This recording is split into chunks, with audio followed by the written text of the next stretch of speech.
Dragi moji veseli i zdravi bili. Volite li vi čitati članke tipa prepoznajete li energetske vampire, koje su glavne karakteristike narcisa oko vas, kako izbjeći manipulatore? Volite li vi čitati članke? I da li se vi ikad u tim člancima prepoznate kao da ste vi taj manipulator ili kao da ste vi taj narcis, energetski vampir ili ne znam što? Pretpostavljam da ne, jer ti su članci namijenjeni svima da se svi osjećaju kao žrtve. Znači svako ko pročita taj članak sebe vidi kao žrtvu. Ajme, ja sam taj kojega manipuliraju. Viš kako me ovaj manipulira. Ajme, koliko mi je vi energije popija. Ajme, meni je uga narcisa koliko sebe obožava. Svi tako misle. Nema onoga ko sebe vidi u toj lošoj ulozi. Šta to znači? To znači da se uvijek u životu radi o percepcijama. Dakle, vam se može učiniti manipulator, a tome isto manipulatoru se možda vi činite kao nekakav narcis ili kao nekakav energetski vampir. Nećete izbjeći nijednu vrstu osoba koju sam sad nabrojala u životu, odnosno vrstu osoba koje vi tako vidite. Znači vrstu osoba koje vi smatrate su manipulatori ili narcisi ili zombi ili ne znam šta. Nećete ih izbjeći.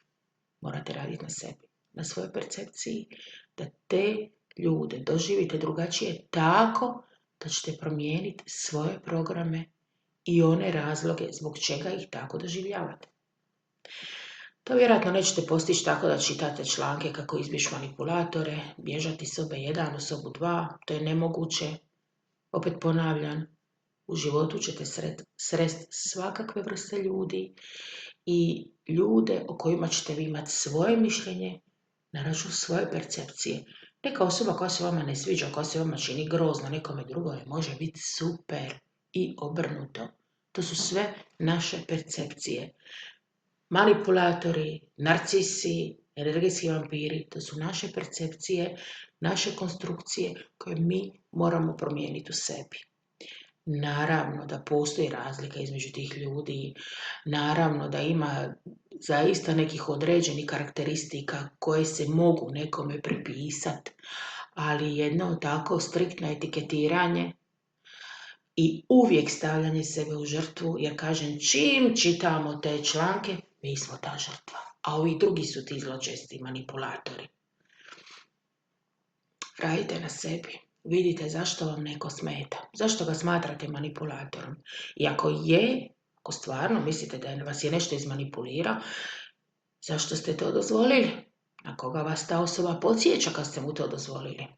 Šta vi dobivate s time što ste dozvolili da budete izmanipulirani? Odakle ta emocija? Raditi na sebi i promijeniti sebe i makniti sve one programe zbog kojega bi nekoga etiketirali. Sva rješenja počinju od nas. Mi smo ti koji možemo sebe mijenjati, iako teško. Druge nikako. Ali ono što možemo promijeniti kod drugih, to je njihov odnos prema nama.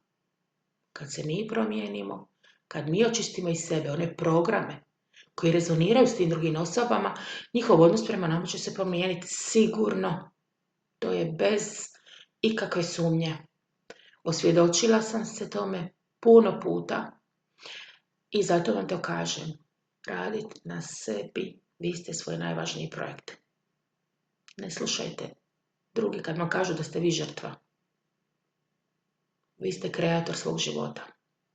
Nastavite ga kreirati. Najbolje što znate. Vidimo se drugi put.